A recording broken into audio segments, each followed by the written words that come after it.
Thank you so much for accepting our invitation.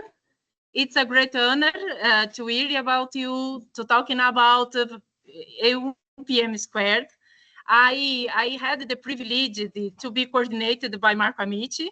He is a professor at University of Tor Vergata in Rome, and he is a senior consultant and senior trainee in many project methodology. Thank you so much. If I say something wrongly, correct me, please. And the floor is yours. Thank you so much. So, Marco, before your presentation, I would like to invite our director in Mozambique to welcome you. Professor Lourenço, are you here?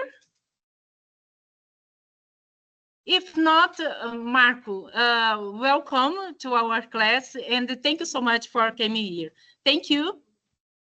Thank you, Monica, for your invitation, first of all, and good afternoon to everybody. Yeah, you are correct. I'm currently working as a research fellow at the University of Tor Vergata, and also working as a senior consultant and trainer for some of the main project management methodologies, and I specifically deal with EU funded or external funded project. Yeah, we are, as you can see from the title of this presentation, I've been invited by Monica, which also was a colleague in this project, to present you, to have a brief overview of the one of these project management methodology that was designed specifically for managing EU-funded project. This was a research work, basically a research project that was carried out in the framework of one of the EU programs by a consortium of organization, and mainly by a consortium of universities coordinated by University of Tor Vergata, but with also other universities. If you allow me, I share a short some slide in order to provide you some information about this project, and also to go a bit more in detail about the structure of this methodology.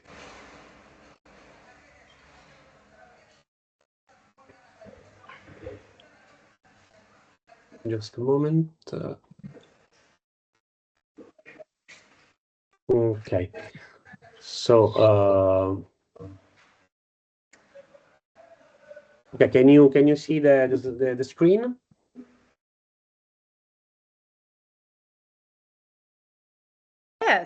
Yes. Okay, fine. So this is basically the title of my presentation, and so I will try to give you an overview of this new EUPM2 methodology, and trying to explain you also the project behind this methodology. As I told you, it was a research project carried out by a network of organizations, mainly by universities or higher educational institutions, and we gather these. So this presentation will be divided in two parts. The first one, I will give you some information about this EUPM2 project and how it was designed and carried out, and then we will focus more on the content of this project, and specifically about the main project deliverables that have been carried out, being delivered by this project, which is the EUPM2 guide, and together with this guide also some other tools as a course curriculum and some other didactic tools that will help to deliver this EUPM2 methodology, to present this EUPM2 methodology. The project that was developed by this consortium of organization was funded by the Erasmus Plus program, and with the aim of narrowing the gaps between project design and project management methodologies in Europe. It was an idea. The idea behind this project was to try to design a common methodology, common framework for increasing the management, enabling better project design and project management of EU-funded project, starting from the available methodologies that were developed so far. So the project was basically designed in the beginning of 2020 and started in 2021. So it lasted 3 years, and after 3 years, we are now we delivered the results, and we can now present the output of this project. The main reason behind this project was also the fact that after 2020, after the pandemic crisis, European Union decided to invest an unprecedented amount of money in the years after 2020 in order to recover from the pandemic situation. It was an extraordinary situation, of course, but the number of resources that have been invested by the European Union in the past years was an unprecedented situation.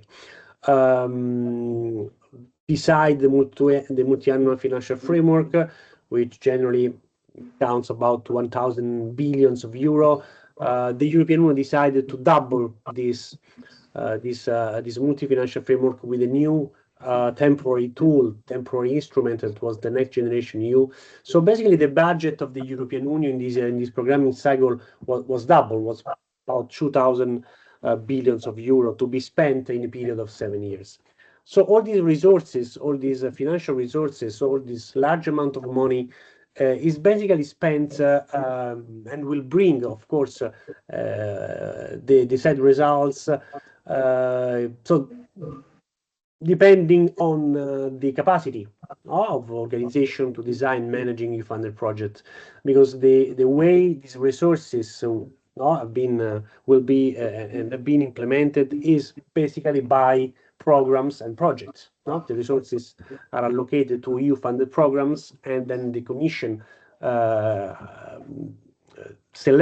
identify the project to be funded.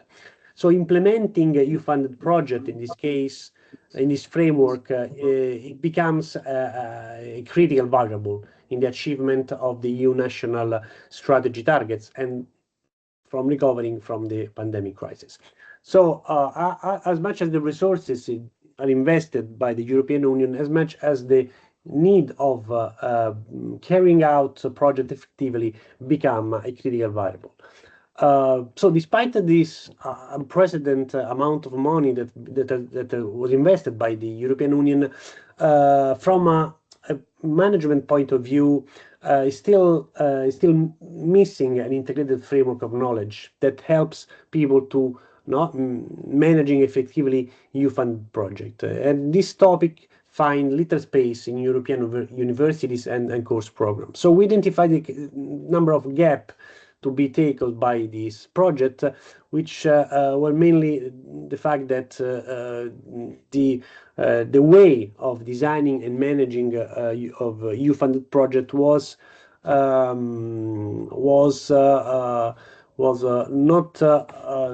not associated with different knowledge areas, with different tools, with different methodologies, and remain still non-integrated areas, each one with its own techniques, methodologies, tools. So there are tools and methodologies for designing projects. There are tools and methodologies for managing projects, but at the moment there was no integrated frameworks, integrated methodologies that helps to cover the all phases of a new funded project. And also, at university, this topic was purely diffuse and purely present in the academic course. So the main objective of this initiative, of this EUPM Square initiative, was to create a common path, a common shared curriculum that basically integrates two a component of the EU-funded project. The design stage, so how to design a EU-funded project and how to manage a EU-funded project. All these two aspects are, as I told you, are linked to two different knowledge areas. No, there are people and methodologies that teach you, that support you in designing a EU-funded project, and there are other methodologies more related to how to manage a project. So the objective of this work was to integrate these two aspects, and the integration work was based by this Open PM Square initiative of the European Commission. It was an initiative led by the European Commission, which in 2018, if I'm not wrong, decided to publish openly a new project manager methodologies, PM Square project manager methodologies, and this was our base of work for integrate these two knowledge areas.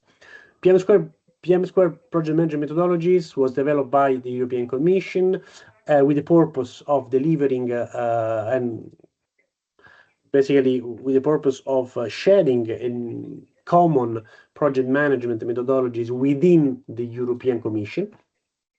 So the real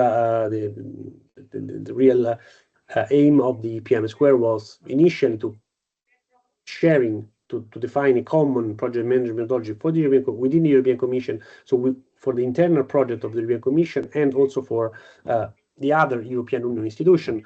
So far, PM Square is currently the main the de facto project management methodologies common to all EU institutions. It was a very it is a light and easy to implement methodology, and was used by our project as a basis for the integration work. Of course, several partners contribute to this project, and we already once this PM Square methodology was published by the European Commission and was available to all the stakeholders of the European Commission. There was also an interest in trying to understand how this methodology could be used in the framework of EU-funded project. This is because the main aim of this PM Square methodology was basically to manage to deliver internal project of the European Commission.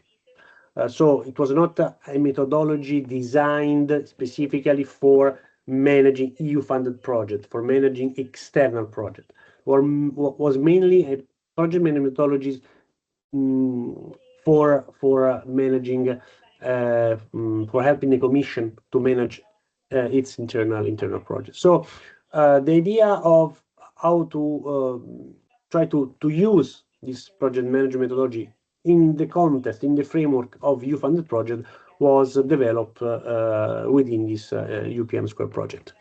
Also because, of course, as you know, and as I told you before, the vast majority of EU-funded of EU resources are implemented by programs and projects. So the idea of having a common project management methodology for delivering, for managing all the EU resources, of course, was of great interest.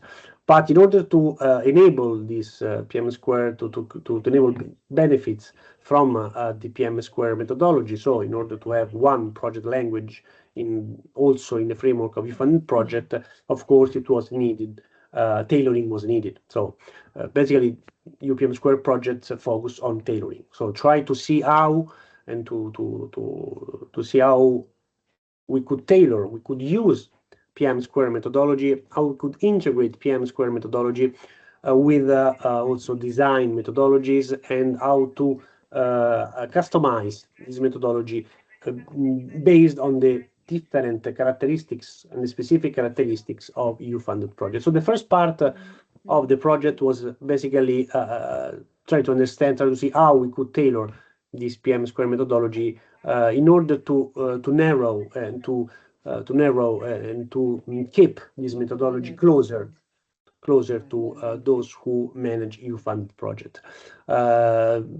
Because as you know, EU-funded project requires have specific characteristics, and so also the methodology needed adaptation and in order to be useful, to be useful for managing EU-funded projects. What are the main characteristics of EU-funded projects respect to internal project? First, PM Square. First, PM Square was, as I told you, conceived for managing internal projects. So while EU-funded projects are... Sorry, could you switch off the mic? Sorry. So first difference from the internal and EU-funded project. Internal projects are mainly, so PM Square was mainly used for and conceived for managing internal projects implemented within the EU institutions. While we need a tool for EU-funded projects, which are externally implemented by different organizations outside the EU institution. Generally, they are carried out in partnership, so several organizations comes together to implement the project. That also this has a huge impact on the project governance. So first difference now is between internal project and external project. So we need a methodology that could fit with the characteristic of external project. Second difference is from PM Square and the tailoring version is that PM Square was mainly developed to serve the management of IT project implemented through tender mechanism. No? So where you have a sort of a requester and a so-called solution provider. No? So you basically deliver and you need a project for your internal purpose. While EU-funded project covers first a wide range of domain and sector, and the most important things are implemented through the grant mechanism. So the difference between tenders and grants is of huge. It makes a difference, and while public tenders are basically a purchase of, a procurement of goods and services. Project implemented to the grant mechanism generally are related to policy implementation. They are carried out by a number of partners in order to achieve a policy objectives, while tenders are linked to the commercial side. So the design of the project of the tender is quite closed. You have a term of reference which is very specific, and you have to comply with this specific reference. While in the grant mechanism, you have a call, but the call is quite open, and within the call for proposal, you have to design your specific project, which need to be in line with the program objectives. So it requires that you know how to design effectively a project. Also, the ownership of the result of the project are different. In the case of public tenders, the results are owned by the requester, while in the grant mechanism, generally the result of EU-funded project are shared among the beneficiary of the project. So these were some features, some characteristics that we have to take into consideration when we tailor this EUPM Square methodology. The other aspect that I mentioned before was the design stage. The design component of EU-funded project is very much important respect to an internal project. So in order to be able to effectively design a EU-funded project, you need to know the design methodologies. You need to know how to not to design, how to write a project which is coherent, which is feasible, which is sustainable. So this is a relevant impact on the set of competence that you need to design a funded project, and also on the project lifecycle.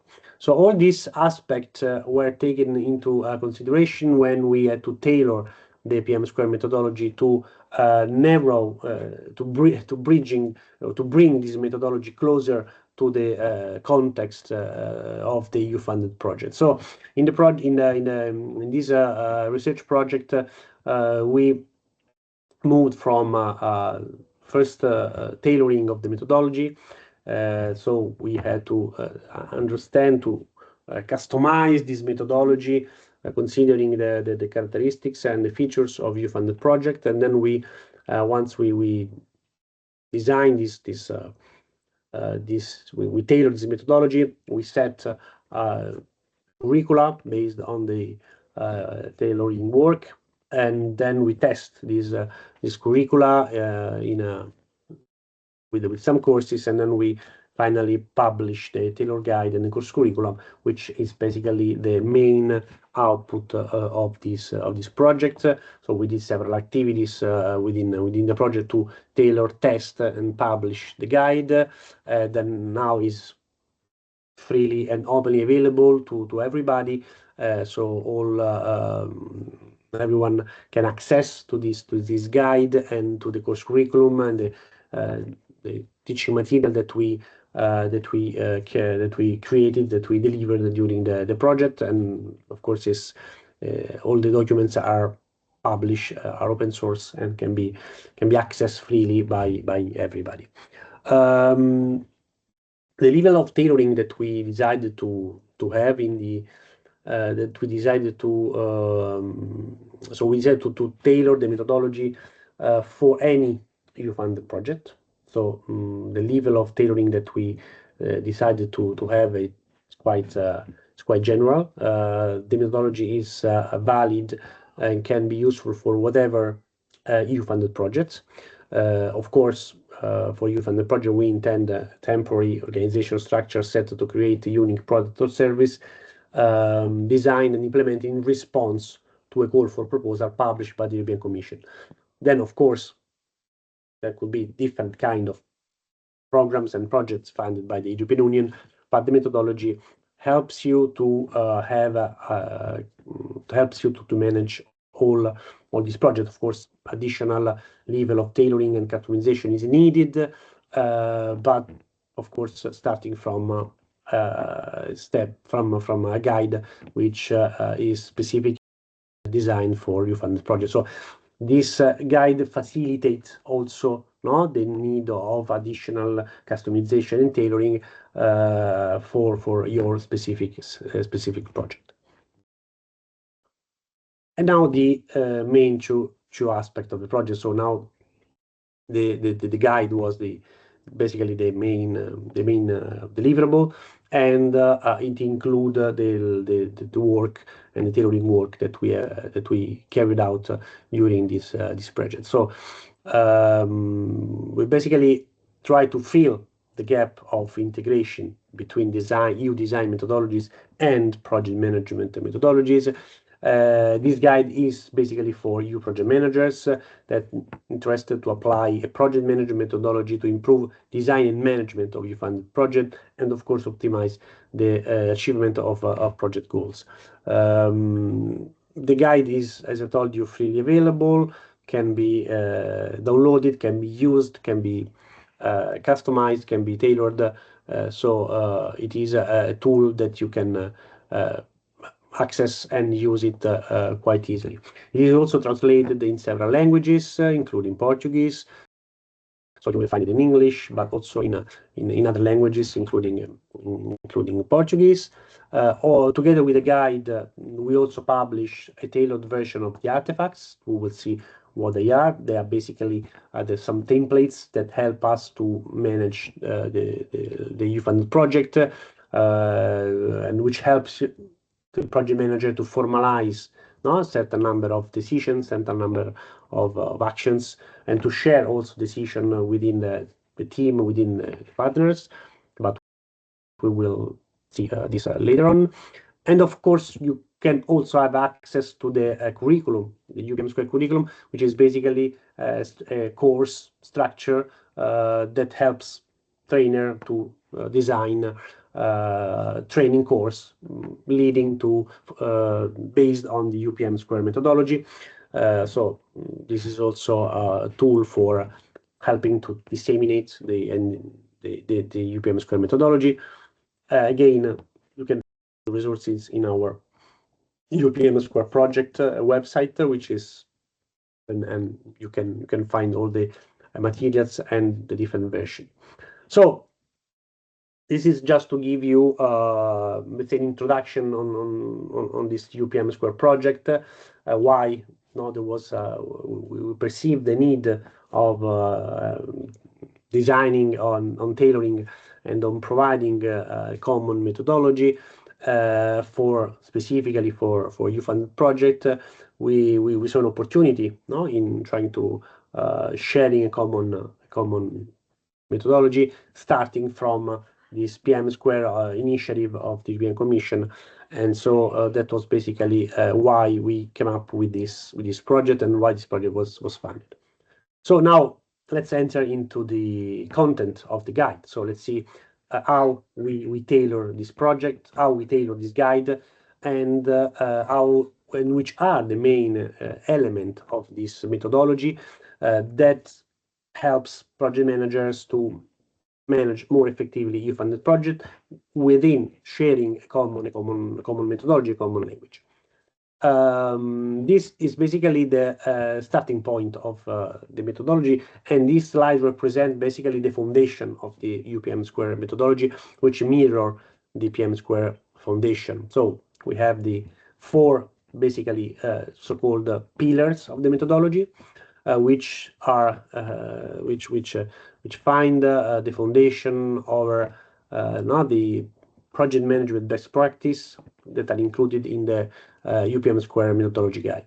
The four pillars of this methodology are the governance model. So the methodology provides a specific governance model for managing and designing EU-funded projects. So basically, the identification of roles and responsibilities that are needed in order to manage effectively EU-funded project. Then you have a project life cycle, so a specific project life cycle split in different phases and stages.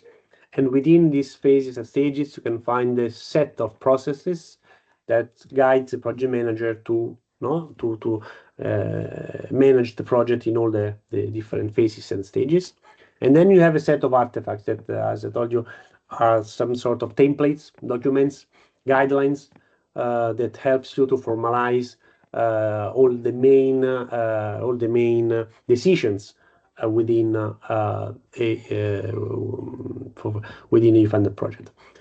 So the spirit. So these are the main pillars of the methodology that are let's say holds together by the EPM2 mindsets, which is also important, a sort of behavioral attitude that need to be shared among the project team and guided by the project manager in order to guide and to be able to guide the team, the resources towards the objectives. All these things, of course, aims to improve the achievement of project objectives and deliver more effective solution and benefits. So that's basically the ultimate goal of the methodology. So the methodology is there not is to so all this aspect of the methodology itself is there in order to help project managers to better achieve the project goals. So basically, of course, we don't have a lot of time, but we can now see a bit more in details the content of these four elements of the methodology, starting from the governance side, then we will see the life cycle, the processes, and the artifacts.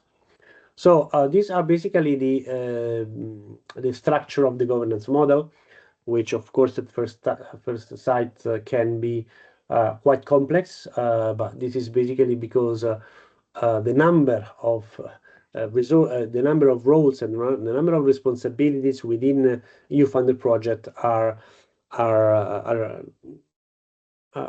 several. So there are several responsibilities, several roles that need to be assigned within a project, especially EU-funded project which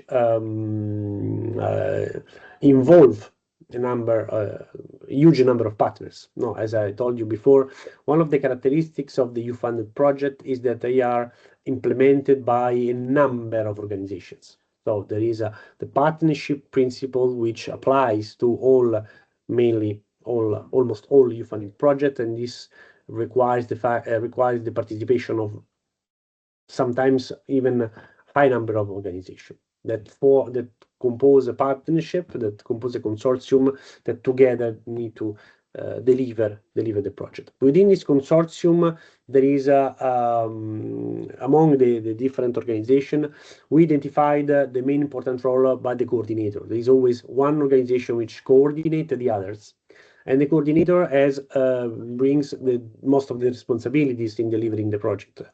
So in designing the EU governance model, the EUPM2 governance model, we basically identify two sides of the model, of the governance model, by highlighting the difference between the coordinator, so the leading organization in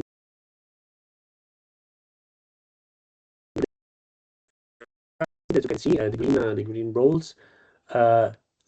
In the ground side, you can find the coordinator. So the organization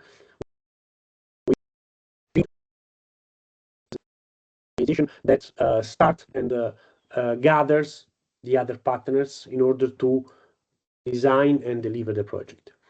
And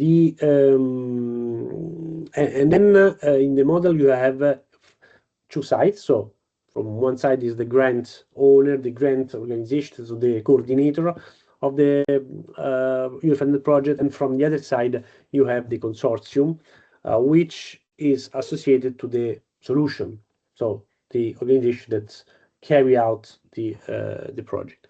And then you have 5 different hierarchical layers. Okay, so the layers stays for different level of hierarchy. Of course, the higher layer is the governing layer, which is the contracting authority, so the authority that award you the grant. That can be different according to different youth-funded programs. Then you have so the desk officer is generally the official appointed by the contracting authority to follow a specific project, your project.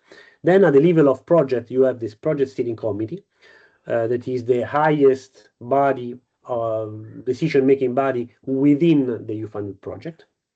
And within this project steering committee, we can find the main role, directing and managing roles, divided by the two sides. So in the green side, you can find the grant owner and the so-called domain coordinator, which belongs to the leader organization. So the organization which is a leader of the consortium, which is the coordinator of the consortium, and which also has a high responsibility, also in legal terms, vis-a-vis the contracting authority. So is the leader, the coordinator of the consortium, which sign the grant agreement with the contracting authority. So is also legally obliged to implement correctly the project. And if the project is not implemented correctly, the contracting authorities, of course, is complain with the coordinator. Okay, so it's the coordinator that is legally obliged by the grant agreement. And then, of course, the coordinator can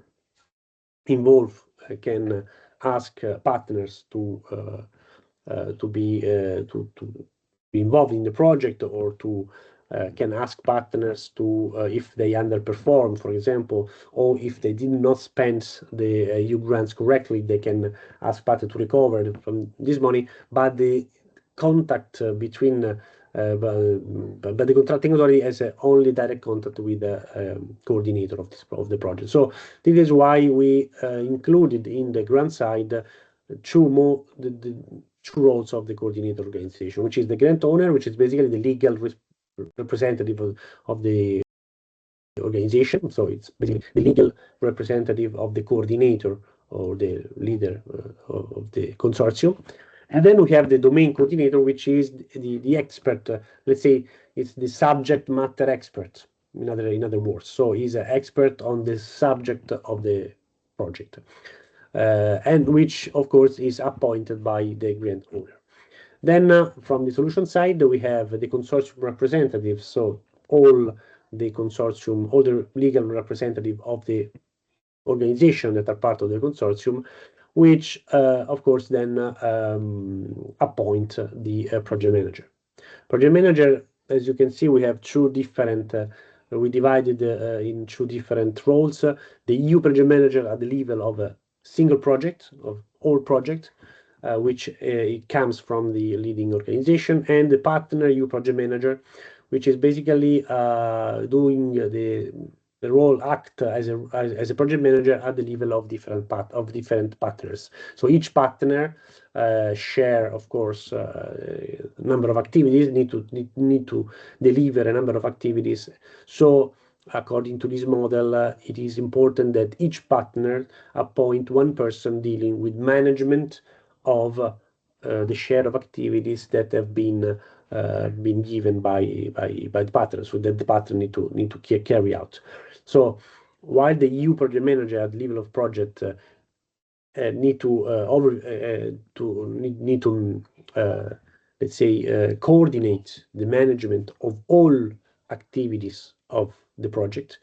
In order to do this, he has to involve and coordinate with the partner, EU project manager, which have a role, which have the task to plan and execute the activities of the single share activities of each partner.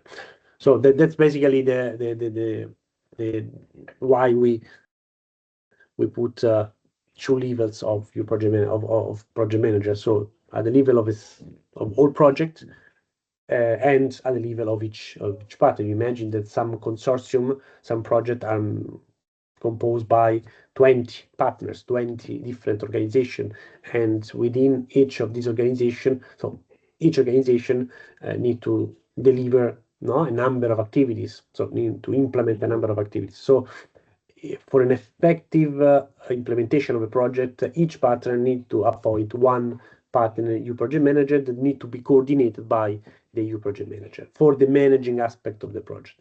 Then when we move to the performing layer, so the lower layer of the governance model, we find those who basically implement the project, realize the product or service of the project, which is the project team from one side, which is basically the people that are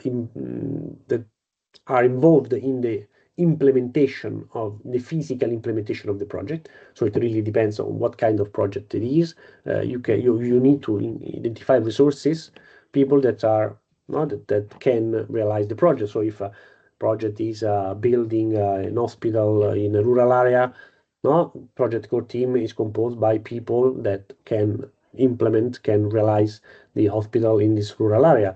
If we are carrying out a project, training project, the project core team will include a people trainer that can deliver the training project. Okay, so it really depends. So the characteristics of the project core team, it really depends on the kind of project that we are delivering. While project target group are so-called beneficiaries of the project. So basically, in order to be effective, a project need to also include and involve in all the phases of the project those who are the beneficiaries, the final beneficiaries of the project. If we are doing, for example, a training project, we also need to include in the design and implementation those who will benefit from the training. So the participants group or selection of participants of this training. So the project target group is basically those who benefit from the output and services of the project. And of course, project core team and project target group need to work together in order to deliver what is really needed by the target group. That's why they are on the same layer. And the last part of the governance model is the project support team. The project support team is transversal to all the layers and is basically composed by people that support the implementation of the project and work within a different organization. Basically, in the project support team, we can find, for example, people supporting the logistics, supporting the legal aspect of the project, supporting the management of human resources, supporting the procurement, supporting the financial aspect of the project, and supporting also the communication aspect of the project. So these are part of the project support team, and generally each organization has its own support team made by people that works for the organization in the different functional areas, no? So administration, legal, communication, financial aspect. And among these function areas, EUPM2 project there are two key roles in the project support team that are very important for implementing EUPM2 project, which are the financial manager of the project and the communication manager of the project that need to be identified and are located within the project support team. So that's why we included that's why the project support team is transversal to all the layers, because they are roles that support the organization of the project, but the manager and the coordinator of the project is always the EU project manager. EU project manager and domain coordinator, of course. So basically, the domain coordinator is the person which has a knowledge on the subject of the project. Okay, so has a knowledge on the product, on the service of the project, while the EU project manager has knowledge as the role of managing the project, so delivering the project within the constraints, within time, on quality, on budget. So these two roles need to be clearly identified in a project. In a certain way, can be also played by a single person. Okay, so a single person can be a domain coordinator and EU project manager. So the governance model do not define people, no? Define roles and responsibilities. Then once we understood what are the roles and responsibility that need to be assigned in a EU-funded project, then we can identify the right people. Okay, and in some cases, according to the dimension of the project, to the complexity of the project, in some cases the same person can also play and perform different roles in a project. Okay, so do not make confusion between people and roles. Okay, we need to assign roles to people. It is important that even if a person perform different roles, he knows what are the different roles and responsibilities linked to each role. Okay, so if I perform the role of domain coordinator, well, it means that I know the domain of the project. I'm an expert on this project. But if I'm also EU project manager, this means that I also know how to manage a project, which is not the same thing of knowing how the product and the service of the project is done. Need to be done. So they are two different aspects: management side and the product side. Okay, it's not said that the same person can know both have both knowledge. So we need to find the person, the people that can perform the roles. They have the knowledge of the subject in the case and in managing the project in the other case. So this is basically really an overview of a reference model in order to assign roles and responsibility in a project. So in all EU-funded projects, so this model can be applied to all EU-funded projects. Of course, they need to be tailored. So of course, if I'm doing a project, a small project, or I'm doing a big project, of course, also the governance model need to be tailored and customized according to the dimension and complexity of the project. But the starting point is this model. Okay, so we should try to see and should assign within a project all these roles and responsibilities that are needed in order to effectively carrying out and effectively managing the project. The second pillar of the methodology is the life cycle of the project. So how to split the project in phases, in stages. Based on the EUPM square governance life cycle, the EU-funded project can be split in 4 different phases. initiating, planning, executing, and closing. Okay, so there are 4 different phases. While planning phase can be additionally split into 2 different stages, which is designing and preparing. All are group of processes, okay, that are transversal to different phases and are there in order to track the correct execution of the project. So the 4 phases of a EUPM square project lifecycle start with initiating. So the first one is initiating. Initiating phase is where basically we decide to submit a project proposal. So we decide to answer to a project proposal. So it starts after the call for proposal is published. So we have a call, we have a notice which says that you can apply for a project, you can apply for a fund in order to achieve certain objectives, doing some kind of activities, some actions, and you will be funded if your project will be selected. So in the initiating phase, you basically have to analyze whether to invest time and money into the proposal, in the submission of the proposal, because the submission of the proposal, it requires time and money. It requires effort. It's not easy to design and to submit a project proposal. So it requires time. And so the organization need to analyze, evaluate whether it is of interest for the organization to dedicate time and money for the submission of a project proposal. Okay, so the end of the initiating phase is the decision to submit a project proposal. From that point, start the designing stage. Start the planning phase, and the first stage of the planning phase is designing, and that's exactly the moment where the project is formulated. So is design.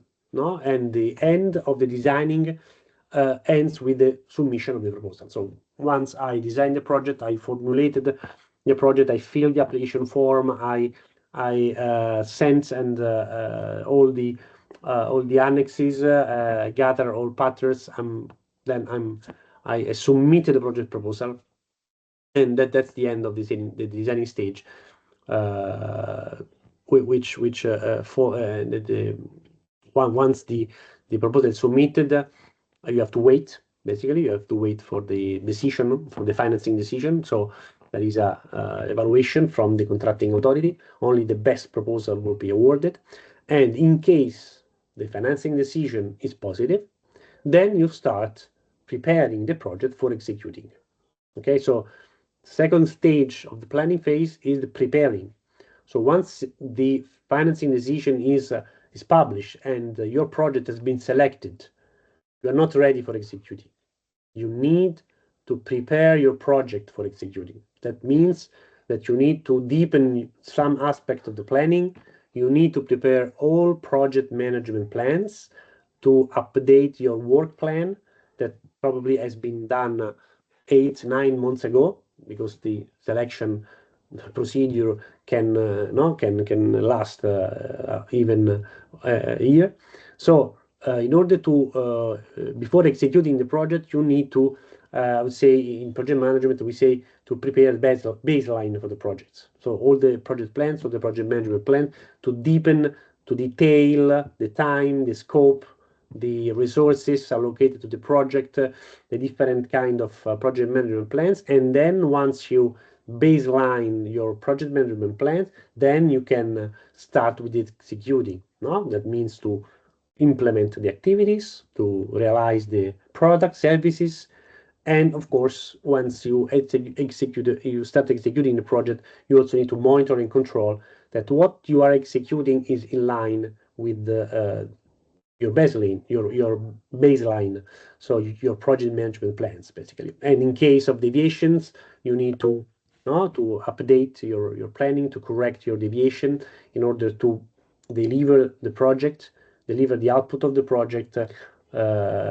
within the constraints, on time, on quality, on budget, based on the communication aspect, based on the risk. You have to treat risk, you have to manage risk, and only once you deliver the project on quality, you can close the project, that's the closing phase, and submit your final report to the contracting authority. So these are the phases, the main phases of EUPM2 project lifecycle. That of course need also to be tailored according to the project. So just to recap, initiating is where you identify the project idea and decide whether the project idea can be transformed in a project proposal. So if it is of interest of the organization to submit a project proposal. If you got a green light, then you move to designing and you start define the partnership, develop the project idea, elaborating the project logical framework, and doing all what is needed in order to submit the project proposal. Then you wait for the financing decision, which can be positive or negative. In case it is negative, the project is over, and then you go directly to the closing phase and you collect the lesson learned, and eventually you can use this lesson learned to resubmit the project in the future. If the financing decision is positive, then you move to preparing, and you update your project work plan, finalize the project plans, finalize the governance model, assign the roles and responsibilities, and then you can be ready for the executing. Okay, so then you execute and then you close the project. These are basically the overview of the processes that are included within each phase. Okay, so in the EUPM2 methodology, you can find for each phase the list of processes, so the order, the list of processes that you have to carry out in order to effectively initiate a project, planning a project, executing a project, and closing a project. And together with the processes, you can also find the main artifacts, so the main templates that helps you to basically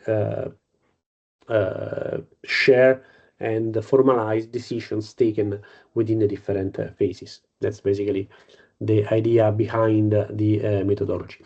This is the overview of the artifacts. So as you can see, there are several artifacts that are provided by the methodology. Of course, not all the artifacts need to be used by the methodology, by the project manager. It depends again by the project, by the complexity, by the dimension. So it's not an obligation to use all the artifacts that the methodology provides you. It's a sort of toolbox that you can use it based on what you need, basically. So it's up to the project manager to tailor and to decide which template, which document is needed in a specific project. Of course, in order to do the tailoring, you need to know all the artifacts that are available for the management of the project.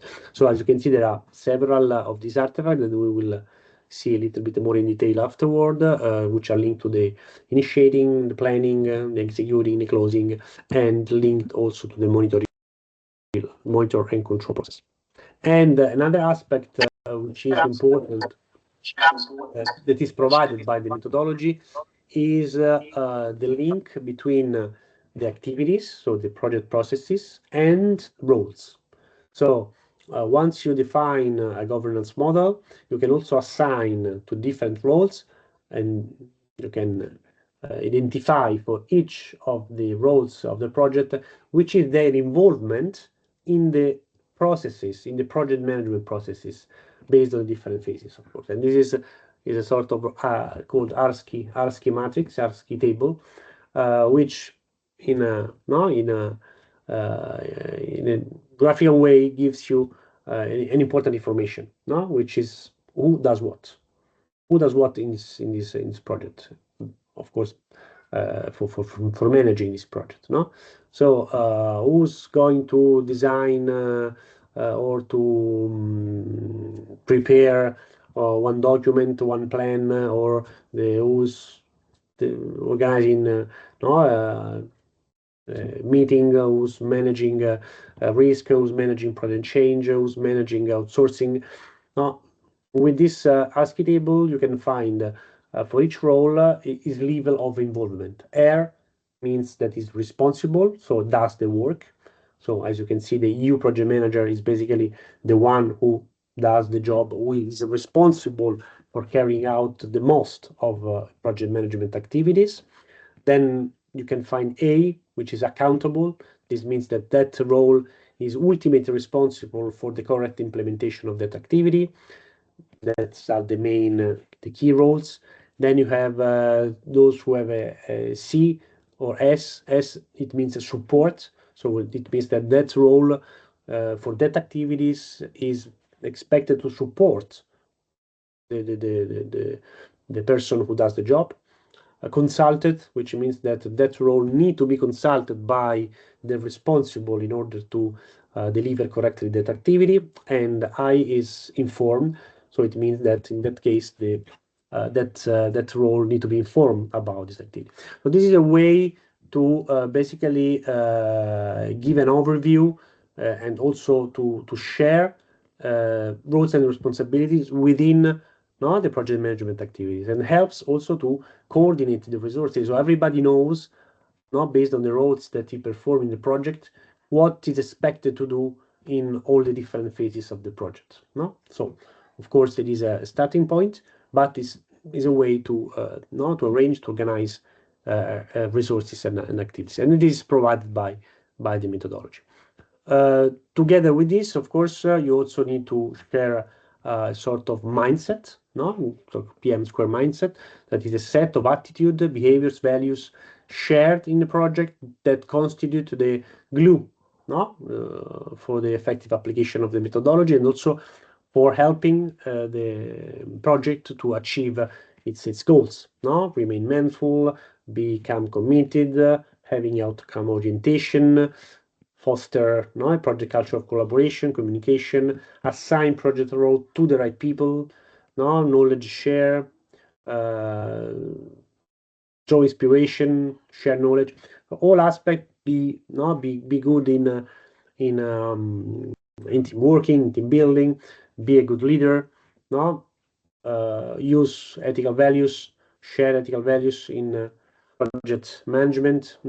So all these constitute the mindset that need to be shared among the project team.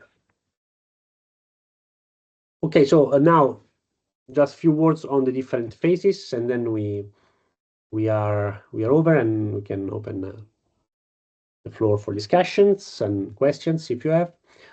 Initiating, as I told you, is basically that's how the processes for each phases are represented within the EUPM score guide. So you have the starting point and a series of processes that leads you from the start to the end of the phase.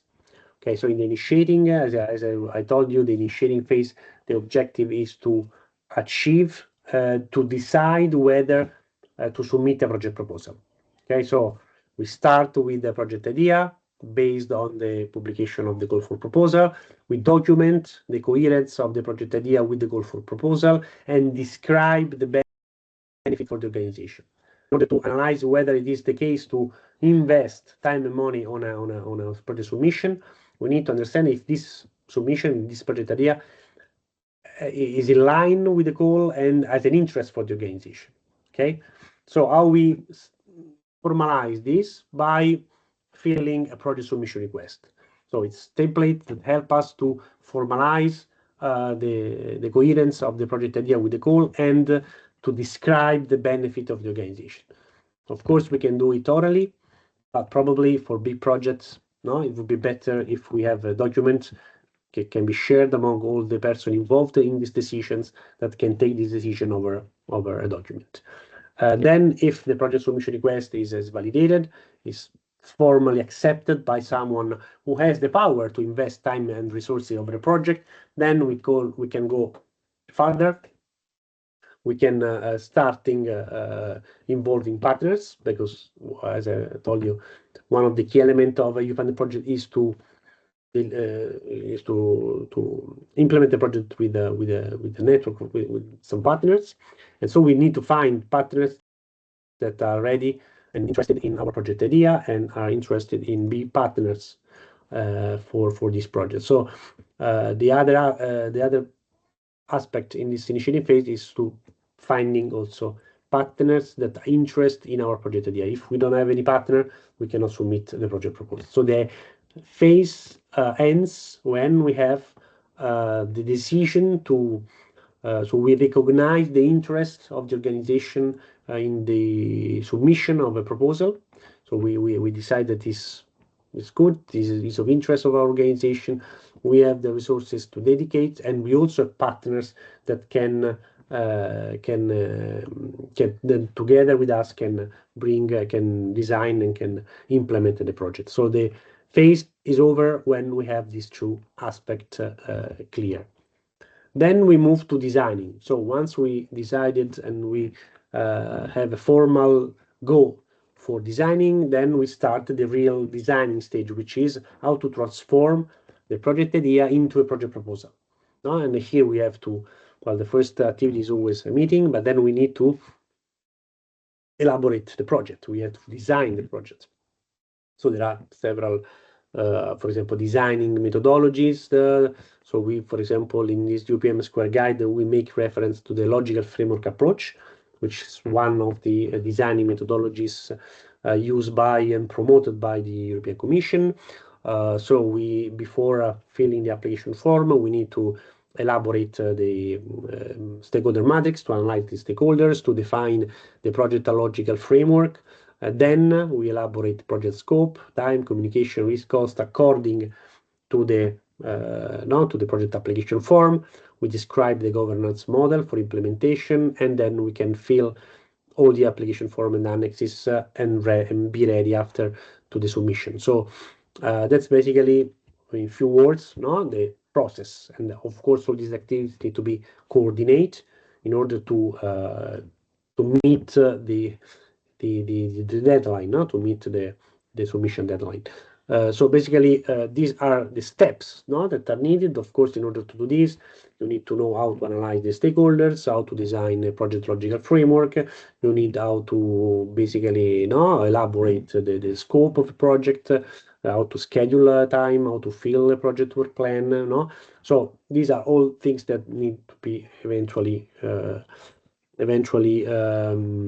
detailed, because the methodology, the EUPM methodology do not describe in details all these all the tools and techniques needed in order to define the project logical framework or define the scope of the project and time. That's basically part of the methodology is define the framework. Then of course, once you share the framework, you can go more in detail on detailing, for example, which are the best tools and techniques for defining the scope of a project, or defining the schedule of a project, or which are the main most important communication aspect of the project. That's basically designing. So designing ends with the financing decision. Once you have the financing decision, when you submit the project, you have to wait the financing decision and then move to the preparing, if the financing decision is positive. Okay, so if the project is financed, then you move to the preparing stage. Okay, and here basically you have to detail and update your planning. So basically there are some formal aspects, as signing the grant agreement, signing the partnership agreement with your partners, but then you have to move towards the updating of your planning, which means to elaborate to tailor the EUPM Square Guide, to deepen your project scope, your schedule, your budget, to develop your project plans, and then to distribute your project plan to stakeholders. And only after that you are ready for executing the project. Okay, so you baseline all your documentation, and then you are ready for the executing. When you start executing, of course, you also need to start the monitoring and control process in order to check whether your project is following your plans, or in case of deviation, you need to update and modify your planning.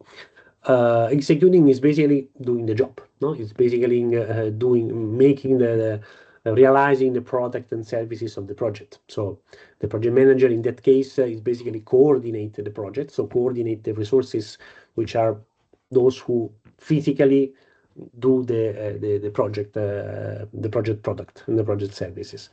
Okay, so basically in that case, the project manager is coordinating the resources, organizing meetings, conduct meetings, assure quality of the deliverables, communicate the project results to all the stakeholders, and also reporting to the contracting authority how the project is going. Then there is an acceptance before closing, the internal acceptance of deliverable, and then once the deliverables have been accepted, we can move to the closing phase. Of course, all these things need to be done within the time, the project constraints, so the timing, the cost, the quality that need to be matched.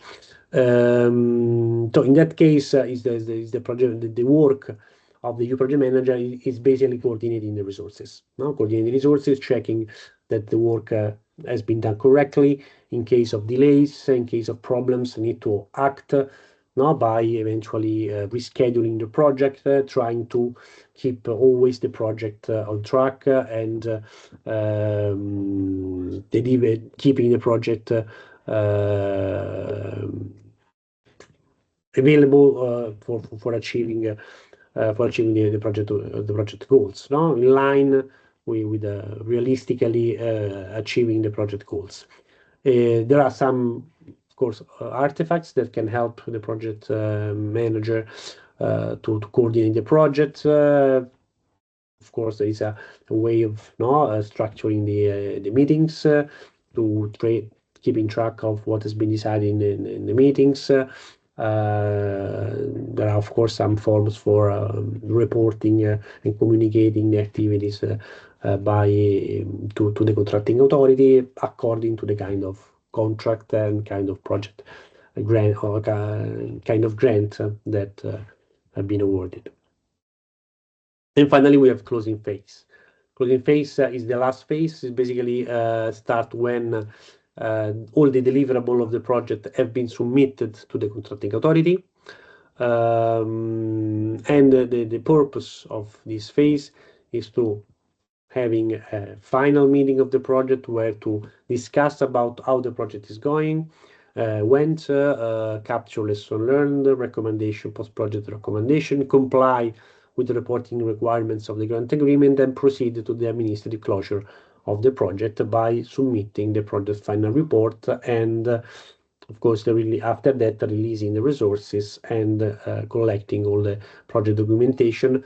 There are some kind of post-project obligation that are included in the grant agreement, as for example, to keep the project website running even after the project ends, or be ready for eventual check for check or audit carried out by the contracting authority after the project is over. Okay, so basically, in the closing phase, you try to close all the administrative aspect of the project, submit the project final report, and eventually wait for any observation by the contracting authority. Once the final payment has been done, you can release the resources and activate the project documents. Okay, so that's basically it's an overview of the main aspect of the EUPM Square methodology, which has the main, let's say, the main goal of this work is trying to give to provide EU project managers with a tool, with a methodology that can be shared within the project team, within the project, within the organization, in order to facilitate the collaboration between team members and also between organization within a single EU-funded project, and also to give tools for better managing EU-funded projects, which are very complex undertakings. So they remain complex undertaking, but we think that this tool can help, can facilitate the collaboration, and also the use of a common language can lower barriers, communication barriers among the different person involved in the managing and implementation of a EU-funded project. Of course, you need to invest time, money in a sharing a common methodology at the beginning. Cannot be easy, but once you invested and you share the common methodology, then the collaboration among all the participants and the persons involved will be easier. Okay, so that's all from my side, but of course I'm available in case you have questions, comments, and remarks, and I also leave you my contacts. So whatever answer or whatever question you can have, you can also contact me by email or by LinkedIn.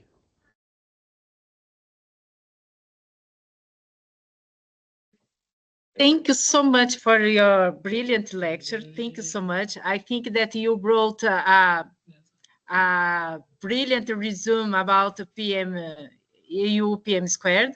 So if you have time, I would like to propose 1 or 2 questions. Any question? Lopes? Alexandrina? We are working EUPM2 with my master students of the master degree on entrepreneurship and social innovation. And one of the question is, what are the barriers in implementing EUPM2 in most hierarchized sectors like military sector, for example? Do you have experience in applying EUPM2 to military sector? In military sector, no, I don't have any specific experience. I know, however, if you're interested, I know that the Ministry of Defense, the French Ministry of Defense, developed and tailored, customized from PM2 its own methodology. So if I'm not wrong, it is a case study from the PM2, not the EUPM2, but the PM2. So in case of interest, I can give you some contact about, or some more details about this. I was not directly involved in this customization, in this tailoring project, but I've heard that there are some people in the Ministry of Defense, French Ministry of Defense, that implemented this methodology and customized the PM2 methodology in the Ministry of Defense. I personally have been involved in a public administration organization which was interested in adopting the PM2. And it was like a digital unit of one of the local public authorities in Italy, and so I supported this project, this customization project. Of course, EUPM2 is very recent methodology. As you know, the results of this project were delivered at the beginning of 2025, so beginning of this year. So at the moment, it's still quite a new methodology. So this year I've been mainly involved in training aspect, but I'm confident that from training, then there are many organizations that are also interested to adopting. Of course, adoption of this methodology is different from training. Of course, adopting a methodology, customizing the methodology is more complex, most complex aspect. because it requires times for understanding how this methodology can be also comply with the policy, with the organizational policy, how to comply with the practices of the organization. So it requires bigger investment in terms of time and money. So this can be, of course, a barrier for adopting a methodology, but this is valid for all kind of project management methodologies. The issue is the initial barriers. In order to overcome the initial barriers, you need to understand what can be the real value after you invested time and money in adopting the methodology. So the fact they introduce in the organization a common language for managing project, if at the beginning can be time consuming, can be resource consuming. After it aims after it, the diffusion, the introduction of a common methodology helps to decrease the time and to decrease the barriers for managing and for communication and for delivering project within the different organizations. So it's a question of how the methodology is perceived by the organization and how also I think the people from the organization see and see the benefits of introducing the methodology. It also, of course, depends on the number of projects that have been implemented, the kind of project that have been implemented. Of course, organizations that are very much project-oriented, so which manage a lot of projects that can be EU-funded project or internal project, should look at in adopting methodology in order to ease their work, in order to facilitate their work. So it depends, no? It depends on the kind of the organization and the kind of activities that they carry out. Thank you so much. And Elton has a question for you. Elton? Yes, thank you very much. Okay, thank you. Yes, first of all, I would like to thank you for sharing this topic. I would like to say that this is an interesting topic and this will help us to improve our management skills of the projects. I have two general questions just to learn more about this topic and also the management skills. During my career, I have noted that the main constraint in this project sometimes it's regarding signing the grant agreement. There are sometimes donors that sign the grant agreement and they specify the maximum amount available for the projects, for example, and sometimes the stakeholders has to manage the main budgets to see what kind of projects they can implement to fit the main budget, the main allocation. I would like to understand a little bit what should be the best procedures to kind of avoid this kind of budget discrepancy. What would be the best way to define the grant agreement? And the other question also is regarding the regulations. So I've also noted that many of these kinds of projects, they tend to follow the rules of the donor, but sometimes those rules differ from the rules of the beneficiary entities. How can we combine this in the early stage in order to not delay the project, but also to bring the project together to all the stakeholders? Thank you very much. You're welcome. Thank you for questions. For the first question, well, I would say that in projects, all main constraints should be balanced, and in order to design an effective project, in order to present an effective project, you should know before what are these constraints. So when it comes to signing the grant. I'm talking in general terms, based on the grant mechanism. The signing of the grants should happen, of course, after the evaluation procedure of the project. Okay, so basically donors first publish notice, a call for proposal, where you should find all the main constraints of your project. So you design your project based on the constraints that you have in the notice or in the call for proposal that is published by the donor. So the donor should tells you before the evaluation procedure which are the project constraints. So basically, which is the duration, maximum duration of the project, what is the maximum budget for your project, which are the activities that should be funded by your project. Based on such information, you should be able to design a project which respects the main constraints, so you know that you have that kind of budgets, that you can do that kind of activity in that period of time, and this that should guide you in the designing of the project.